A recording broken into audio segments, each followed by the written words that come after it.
So before I start this video, I want to just do a little unboxing. Why not? It's a new YouTube channel. I can do whatever I want. So I got, what is this? Brainy Putty Gem Tones.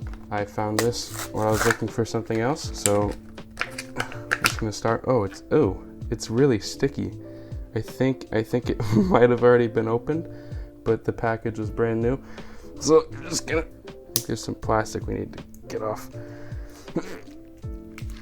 Okay, I don't know how to open this actually. Oh, it's really sticky.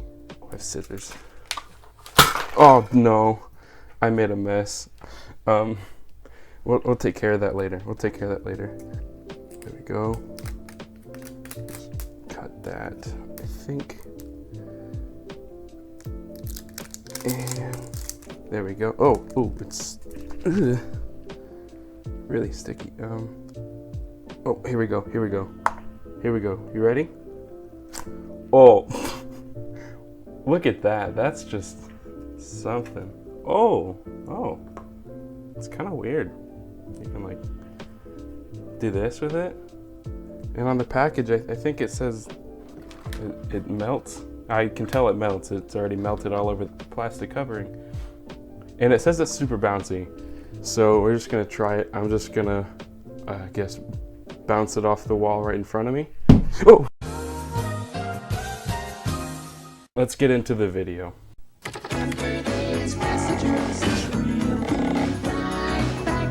I was surfing the internet. Let's move this mess, I didn't clean it up. I was surfing the internet and I noticed something. I noticed an untapped market. I bet you're wondering what this untapped market is. The market that's untapped is Muppets. Muppets are legendary. You know that? Muppets are just, I don't know. There's something different about Muppets. You know? Specifically, something that I wanted to talk about was which Muppet is the best Muppet. I'm probably gonna stick to just between the Muppets, you know, with Kermit and Miss Piggy and all those guys, Gonzo and whatnot. And we're gonna also stick with Sesame Street Muppets too. You know, Elmo, Big Bird, Cookie Monster, Grover, Oscar the Grouch. I have a whiteboard. I don't have anything cool like a green screen. So I have whiteboard and markers. I'm gonna draw my list of my top Muppets. I didn't really plan what I was gonna do. So yeah, I'm gonna draw them.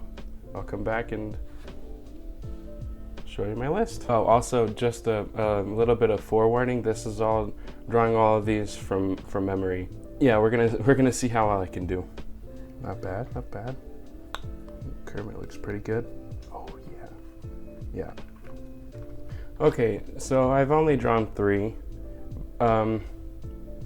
And I gotta be honest, I'm starting to think this is a bad idea. So here they are. We have the S tier. That's definitely Elmo. I think Elmo is the best one. I think Elmo is definitely my best drawing.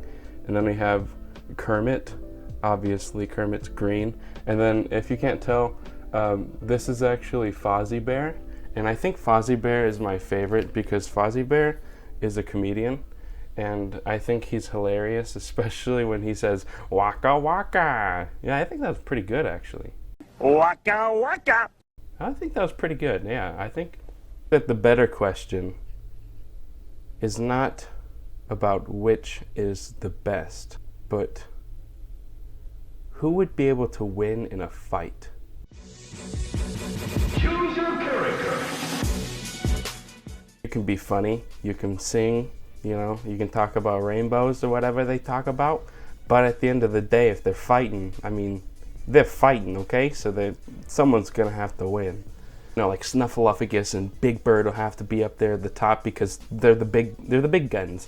You have to also take into account the matchups. If it was like a kind of like a DC versus Marvel, and who's coming after who, you know, there's always the one person that compares to another person, and so on and so forth.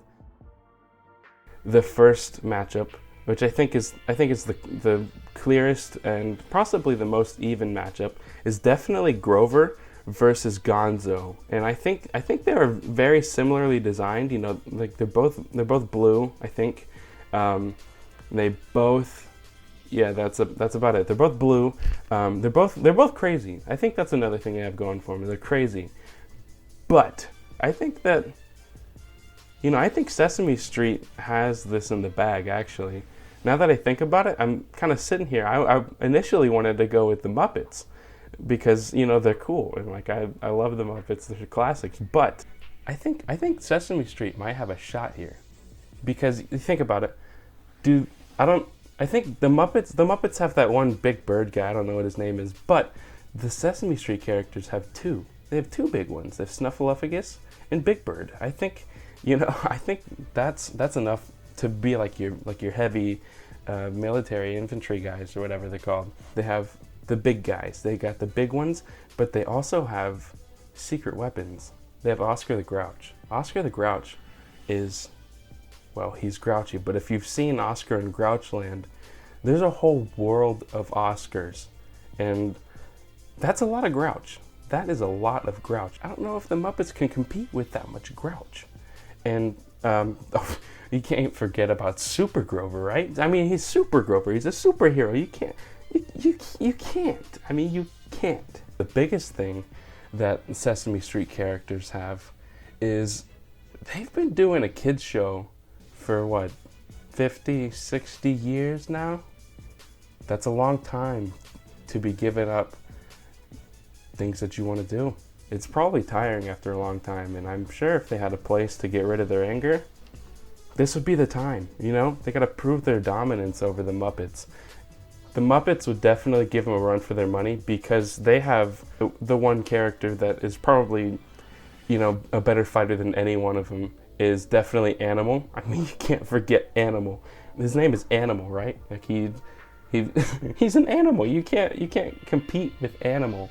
So for that reason, I'm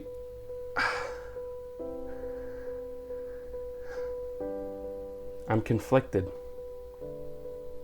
I really am. I'm conflicted. That's the word that I would use for this situation. I love the Muppets. I do. I love the Muppets. I'm not afraid to say it. I'm not afraid. I'm not afraid to say I love the Muppets, okay? But Sesame Street's kind of like, oof, like, where's the clout with Sesame Street? You know, it's for kids. Maybe they don't even know how to fight. Something to think about. That's for sure. It's definitely something to think about.